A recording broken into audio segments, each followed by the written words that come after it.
അസ്സലാമലൈക്കും ഫ്രണ്ട്സ്. ഇന്ന് ഞാൻ നിങ്ങളായിട്ട് ഷെയർ ചെയ്യുന്നത് ഒരു അഫ്ഗാനി ബ്രെഡിൻ്റെ റെസിപ്പിയാണ്. ബൊലാനി എന്ന് പറയും. ഏകദേശം നമ്മുടെ ആലു പറാത്തയുടെ ഒക്കെ ഒരു ഇതാണെങ്കിലും കുറച്ച് വ്യത്യസ്തമായിട്ടുള്ള രീതിയിലാണ് നമ്മളിത് ചെയ്യുന്നത്. അപ്പോൾ നല്ല ടേസ്റ്റാണ്. ബ്രേക്ക്ഫാസ്റ്റിനോ ഡിന്നറിനൊക്കെ കഴിക്കാൻ പറ്റും. അപ്പോൾ ഇതെങ്ങനെ ചെയ്യുന്നത് നോക്കിയാലോ.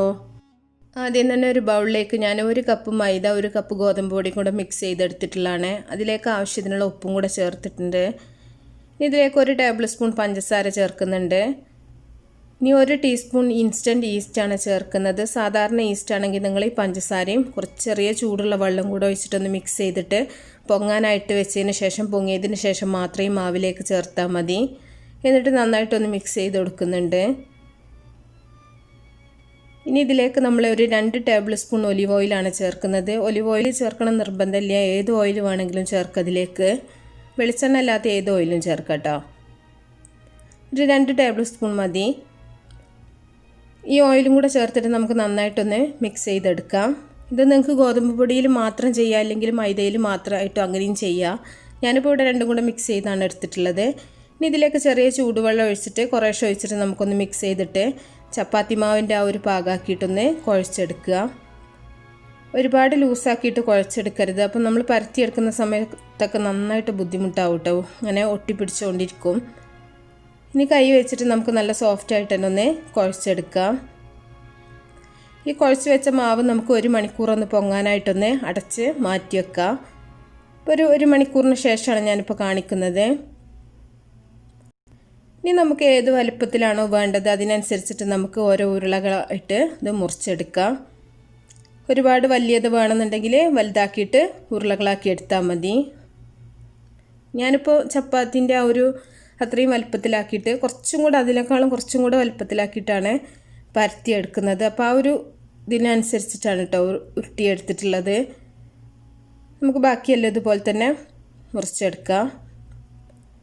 അപ്പോൾ ഇത്രയും ഉരുളകളാണ് നമുക്ക് കിട്ടിയിട്ടുള്ളത്. ഇനി ഇതിലേക്കുള്ള ഫില്ലിങ് റെഡിയാക്കി എടുക്കാൻ വേണ്ടിയിട്ട് ഒരു ബൗളിൽ ഞാൻ 2 ഉരുളക്കിഴങ്ങ് പുഴുങ്ങിയെടുത്തിട്ടുണ്ട്.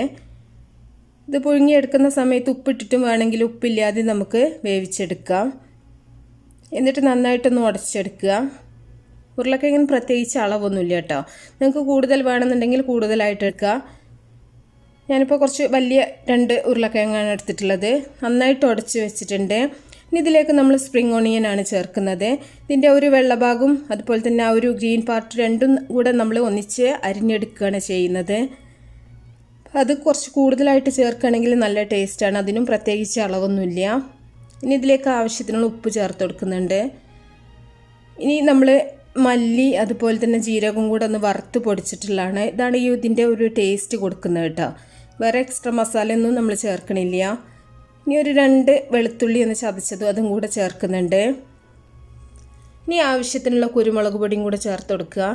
കുരുമുളക് പൊടിക്കും അതുപോലെ തന്നെ അളവൊന്നുമില്ല, നിങ്ങൾക്ക് കൂടുതൽ വേണമെന്നുണ്ടെങ്കിൽ കൂടുതലായിട്ട് ചേർക്കുക. എന്നിട്ട് നന്നായിട്ടൊന്ന് മിക്സ് ചെയ്തെടുക്കുക. നല്ല പോലെ തന്നെ മിക്സ് ചെയ്തെടുക്കണം. എല്ലാ മസാലയും എല്ലാ ഭാഗത്തേക്കും ആവുന്ന രീതിയിൽ. ഇനി നമ്മൾ നേരത്തെ ഉരുട്ടി വെച്ചിട്ടുള്ള ഓരോ ഉരുളകളെടുത്തിട്ട് സാധാരണ ചപ്പാത്തിയൊക്കെ പരത്തുന്ന പോലെ തന്നെ കുറച്ച് പൊടി ഇട്ടിട്ട് നന്നായിട്ടൊന്ന് പരത്തിയെടുക്കുക. വളരെ പെട്ടെന്ന് തന്നെ ചെയ്യാൻ പറ്റും കേട്ടോ. ബ്രേക്ക്ഫാസ്റ്റിനൊക്കെ ഉണ്ടാക്കണമെന്നുണ്ടെങ്കിൽ രാത്രിയൊക്കെ മാവ് കുഴച്ച് വെച്ചാൽ മതി. അപ്പോൾ ഈ ഒരു പാകത്തിനാക്കിയിട്ട് നമ്മൾ പരത്തിയെടുത്തിട്ടുണ്ട്. ഒരുപാട് കനം കുറച്ചിട്ടല്ല പരത്തിയിട്ടുള്ളത്, കുറച്ച് കനത്തോട് കൂടി തന്നെയാണ്. ഇനി നമ്മൾ പരത്തിയെടുത്തതിലേക്ക് നേരത്തെ റെഡിയാക്കി വെച്ചിട്ടുള്ള ഉരുളക്കിഴങ്ങിൻ്റെ ആ ഒരു കൂട്ട് കുറേശ്ശെ ആയിട്ടൊന്ന് സ്പ്രെഡ് ചെയ്ത് കൊടുക്കുക.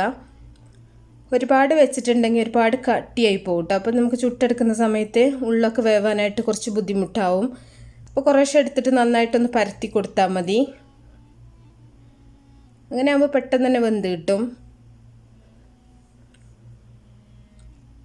ഇനി നമുക്ക് ഏത് ഷേപ്പിൽ വേണമെങ്കിലും ഇത് മടക്കിയെടുക്കാം. ഞാനിപ്പോൾ ഒരു കോൺ ഷേപ്പിലാണിത് മടക്കിയെടുക്കുന്നത്. നിങ്ങൾക്ക് സാധാരണ റൗണ്ട് ഷേപ്പ് തന്നെ വേണമെന്നുണ്ടെങ്കിൽ ഒന്നിൻ്റെ മുകളിൽ ഒന്നായിട്ട് ഫില്ലിംഗ് ഉള്ളിൽ വെച്ചിട്ട് അങ്ങനെ ഒട്ടിച്ചെടുത്താൽ മതി. കറക്റ്റ് റൊട്ടിയുടെ ആ ഷേപ്പിൽ വേണമെന്നുണ്ടെങ്കിൽ, ഇല്ലെങ്കിൽ ഇതുപോലെ നിങ്ങൾ മടക്കിയെടുത്താൽ മതി. എങ്ങനെ വേണമെങ്കിലും ചെയ്യട്ടോ. കുറച്ച് വ്യത്യസ്തമാകുമ്പോൾ കഴിക്കുന്ന സമയത്ത് കുട്ടികൾക്കൊക്കെ ഒരുപാട് ഇഷ്ടപ്പെടും. എപ്പോഴും നമ്മൾ ചപ്പാത്തി എല്ലാം റൗണ്ടായിട്ടാണല്ലോ. അപ്പോൾ ഒരു ഷേപ്പിലേക്ക് വ്യത്യാസം വരുമ്പോൾ ചെറിയൊരു പുതുമയൊക്കെ അവർക്കും ഫീൽ ചെയ്യും. അപ്പോൾ ഞാൻ എല്ലാം ഇതുപോലെ തന്നെ ഒന്ന് ചെയ്തെടുക്കുന്നുണ്ട്. മുഴുവനും ചെയ്യുന്നൊന്നും കാണിക്കണില്ല കേട്ടോ. അപ്പോൾ ഒരുപാട് സമയം ഇതായി പോവും. അതുകൊണ്ട് തന്നെ ഇനി നമുക്കിത് ഓരോന്നായിട്ട് ചുട്ടെടുക്കാം. ഒരു പാൻ അടുപ്പത്ത് വെച്ചിട്ടുണ്ട്. പാനിലോ തവയിലോ ദോശക്കല്ലിലോ ഒക്കെ വെച്ചിട്ട് നമുക്കിത് ചുട്ടെടുക്കാൻ പറ്റും. ഇപ്പോൾ ചെറിയ ചൂടിൽ വെച്ചിട്ട് നമുക്കിത് ചുട്ടെടുക്കാം കേട്ടോ. ഈസ്റ്റ് ഉള്ളതുകൊണ്ട് തന്നെ പെട്ടെന്ന് കരിഞ്ഞു പോവും. സാധാരണ നമ്മൾ ആലു പറാത്തൊക്കെ ഉണ്ടാക്കുന്ന പോലെ തന്നെയാണ്, പക്ഷേ അതിൽ നമ്മൾ ഈസ്റ്റ് ഒന്നും മാവിൽ ചേർക്കാറില്ല.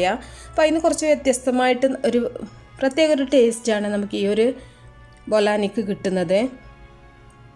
അപ്പോൾ ഇത് രണ്ട് ഭാഗം ഒന്നായി വരുന്ന സമയത്ത് കുറച്ച് ബട്ടറോ നെയ്യോ നിങ്ങൾക്കൊന്ന് സ്പ്രെഡ് ചെയ്ത് കൊടുക്കുകയാണെന്നുണ്ടെങ്കിൽ കൂടുതൽ ടേസ്റ്റാണ്. ഈ ബട്ടറും നെയ്യൊന്നും കഴിക്കാത്തവരാണെങ്കിൽ കുറച്ച് ഓയിലൊന്ന് സ്പ്രെഡ് ചെയ്ത് കൊടുത്താൽ മതി. എന്നിട്ട് രണ്ട് ഭാഗം നന്നായിട്ടൊന്ന് മൊരിയിച്ചെടുക്കുക. അപ്പം നമ്മുടെ ഓരോന്നും ഇതുപോലെ തന്നെ നമുക്ക് റെഡിയാക്കി എടുക്കാം. വളരെ പെട്ടെന്ന് ചുട്ടെടുക്കാൻ പറ്റും. വലിയ ദോശക്കല്ലൊക്കെ ആണ് ഒന്നിച്ചെന്നെ നമുക്കൊരു 3-4 ചുട്ടെടുക്കാൻ പറ്റും. വളരെ പെട്ടെന്ന് തന്നെ റെഡിയാക്കി എടുക്കാൻ പറ്റും. പ്രത്യേകിച്ച് കറിയുടെ ഒന്നും ആവശ്യമില്ല. ചട്നി നല്ല സ്പൈസി ആയിട്ടുള്ള ചട്നിയൊക്കെ ഉണ്ടെന്നുണ്ടെങ്കിൽ കൂടുതൽ ടേസ്റ്റാണ്. ഇല്ലെങ്കിൽ ഗാർലിക് സോസ് ഉണ്ടായാലും നല്ല ടേസ്റ്റാണ്. അപ്പോൾ എല്ലാവരും ഉണ്ടാക്കി നോക്കുക. അപ്പോൾ ഇഷ്ടപ്പെട്ടാൽ ലൈക്ക് ചെയ്യാനും ഷെയർ ചെയ്യാനും നിങ്ങൾ മറക്കരുത്. എങ്കിൽ സപ്പോർട്ട് ചെയ്യാൻ മറക്കല്ലേ. അപ്പോൾ നല്ല റെസിപ്പികളൊക്കെ ആയിട്ട് അടുത്തൊരു വീഡിയോയിൽ കാണാം.